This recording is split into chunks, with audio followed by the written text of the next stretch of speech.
el Señor. En nuestra iglesia hace ya 3 domingos hemos estado enseñando una serie acerca de generosidad. Y yo sé que muchas personas cuando escuchan el tema de generosidad, muchas, no todos, gracias a Dios, no todos, pero hay muchas que sí lo piensan. Cuando escuchan generosidad, y especialmente en una iglesia, lo primero que viene a sus mentes es, ya me van a pedir. Y quiero que se quede tranquilo que ese no es el caso, aunque por supuesto acabamos de ofrendar, pero no vamos a hacer tal cosa como recoger una segunda ofrenda ni nada así. Amén. Vamos a aprender hoy acerca de algo importante y quiero enseñarlo con toda libertad. Quiero enseñarlo con toda libertad, primero porque está en la palabra de Dios y segundo porque a todos nosotros nos conviene vivir en esa libertad que Dios quiere para cada uno de nosotros. A todos nosotros, sin excepción de ninguno, nos conviene, nos gustaría y Dios quiere que todos, cada uno de nosotros vivamos en esa libertad de ser generosos. Yo quiero invitarle a que busquen en sus Biblias el Evangelio según San Mateo capítulo 6, versículos desde el 19 hasta el 20. Mateo 6 del 19 al 20. Y después puede marcarlo allí con un marcador, con su dedo. Buscar Lucas capítulo 6, versículo 38. Entonces repito, Mateo capítulo 6, versículos desde el 19 hasta el 20. También estaremos leyendo el versículo 24. Y Lucas capítulo 6, versículo 38. Te dígame cuando lo tenga. Incluso antes de leer ese pasaje o esos pasajes, porque son más de un evangelio, quisiera recordar lo que siempre he dicho en toda esta serie, que ya que hemos estado hablando de generosidad, la generosidad no es lo único que enseñamos acerca del manejo de finanzas. Hay una serie que enseñamos hace 2 años atrás titulada Manejando su dinero y ahí aprendimos muchas otras facetas. De hecho, nada fue de generosidad en esa serie. Aprendimos a cómo honrar y bendecir a Dios a la hora de producir, a la hora de ganar el dinero, a la hora de administrarlo, a la hora de disfrutarlo y a la hora de invertirlo. De modo que lo que la iglesia enseña de finanzas, hasta ahora a esa serie pues enseña mucho de eso y esta serie sí nos hemos enfocado totalmente en lo que es la generosidad y cuando vengan otras series de finanzas, porque hay mucho realmente que la palabra nos enseña acerca del manejo de finanzas. Creo que para todos nosotros, si somos transparentes, si somos honestos, manejar las finanzas es importante. Y como es importante, el Señor nos habla y nos da instrucciones de cómo hacerlo. Así que la palabra de Dios es rica en enseñanzas de cómo vivir una vida financiera saludable, cómo llegar a la prosperidad de una forma saludable, de una forma bíblica, no de una forma antibíblica. Y vendrán otras oportunidades en las que enseñemos de eso, pero hoy continuamos con la serie Generosidad. Y el título que le he puesto al mensaje de hoy es Verdaderamente ricos. Verdaderamente ricos. Hay muchas personas que piensan que para dar hay que ser rico. Y yo he dicho en varias ocasiones durante los sermones, los 3 sermones que ya hemos hablado, que quienes son generosos dan. Quienes no son generosos simplemente no dan. Y los que dan no dan porque tienen, sino tienen porque dan. Las personas que dan, las personas que son generosas, no son generosas porque tienen, sino porque dan. Amén. Vamos a la palabra de Dios y vamos allí en Mateo capítulo 6, versículos desde el 19 hasta el 20. Y también leeremos el versículo 24 y Lucas capítulo 6, versículo 38. Y así vamos a ver parte de la base bíblica para este sermón, verdaderamente ricos. De hecho, quiero comenzar con una pregunta.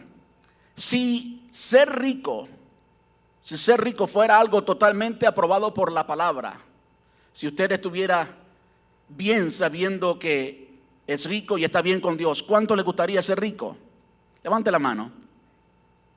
Hay algunos que están en dudas. ¿Con qué se viene el pastor? ¿Cuál es la trama que está haciendo el pastor?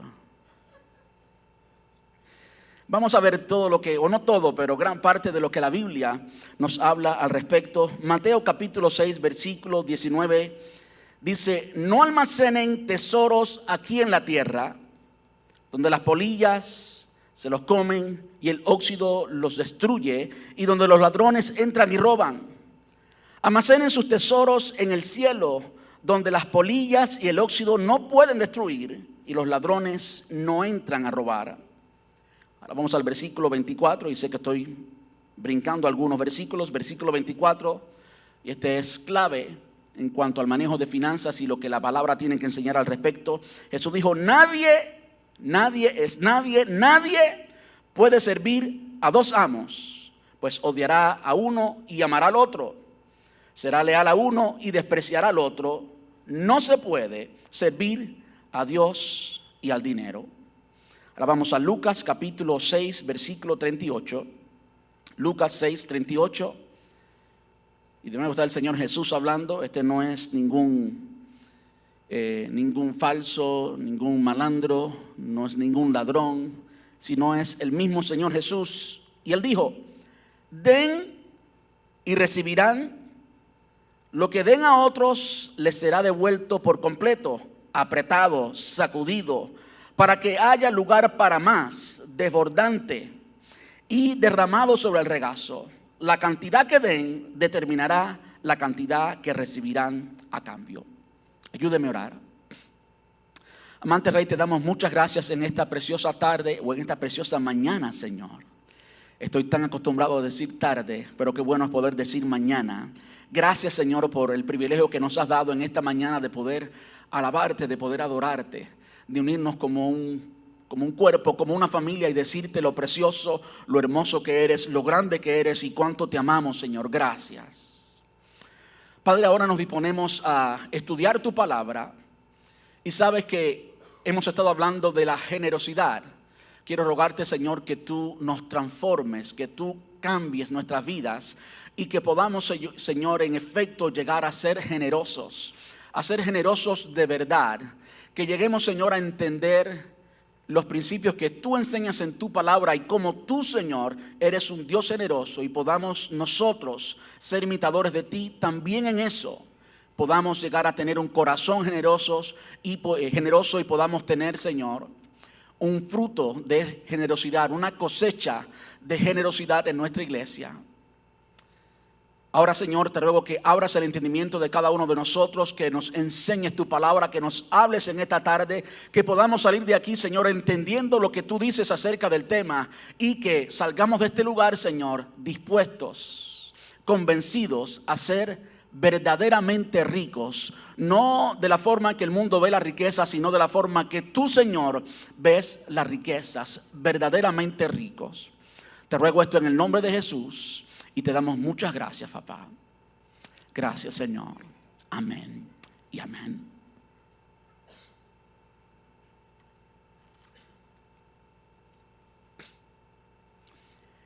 El concepto o la definición de lo que es riquezas, o el concepto de ser rico, incluso los métodos que se usan para alcanzar esas riquezas, son totalmente contradictorios entre la perspectiva bíblica, la perspectiva de Dios, y la perspectiva convencional, la perspectiva natural, como el mundo, las personas naturalmente ven el dinero. Entonces, repito, la definición de lo que es como tal riquezas y el concepto de ser rico, tanto como los métodos que se pueden usar para obtener esas riquezas, son totalmente contradictorios, y es por eso que es muy importante que prestemos atención, porque lo que el mundo nos enseña, lo que aprendimos naturalmente en la escuela y de cualquier método convencional acerca de qué cosa es riqueza, quién es verdaderamente rico y cómo podemos llegar a ser ricos, es totalmente contradictorio. Y nosotros, como hijos de Dios, debemos vivir según los principios del reino de Dios y no los principios de este mundo, ¿verdad que sí? De modo que hoy vamos a ver claramente cierto contraste que hay en la palabra de Dios y ciertas definiciones claras que el Señor Jesús nos da acerca de quién es verdaderamente rico, quién no lo es y cómo cómo conseguir esas riquezas desde una perspectiva bíblica, desde una perspectiva sana, desde una perspectiva divina, con nada de avaricia, con nada mundano, con nada que no sea de parte de Dios. Yo estoy muy consciente y estoy en contra del evangelio de la prosperidad. El evangelio de la prosperidad es falso, estoy siempre en contra de él, pero al mismo tiempo hay una forma bíblica de prosperidad. El Señor quiere prosperarnos y eso podemos decirlo. Ahora tenemos que ver qué cosa significa eso de ser prosperado y cómo es que en efecto en la vida práctica, en nuestra vida cotidiana, llegamos a esa prosperidad. Los pasajes que leímos inicialmente, Mateo capítulo 6 y Lucas capítulo 6 también, son pasajes paralelos, es decir, son narraciones de la misma historia desde diferentes perspectivas. Es decir, Mateo, por supuesto, nos narra, nos da el evangelio, la historia de Jesús. Y en esa historia de Jesús, en el capítulo 6 y el capítulo 5, pues recoge lo que se conoce como el sermón del monte o el sermón de la montaña, el primer sermón completo que está registrado allí en nuestra Biblia que dio Jesús. Quizás no fue el primero, pero fue el completo registrado después de su ministerio público. Ambos textos pues son paralelos y nos hablan básicamente lo mismo. Para mí me llama un poquito la atención el hecho de que Lucas notó algo, ¿ve?, que Mateo no escribió. El Espíritu Santo inspira a Mateo y nos da una versión de la historia. Lucas nos da otra versión de la historia. Pero qué bueno es saber que entre ambos nos dan una imagen completa de lo que el Señor enseñó en ese sermón, el sermón del monte, el primer sermón que Jesús enseñó. Quiero que vayamos a la palabra de Dios y veamos literalmente de Jesús el contraste que Jesús nos da, no un hombre, no un concepto convencional que el mundo da, sino el concepto que Jesús nos da acerca de quién es rico y quién no lo es.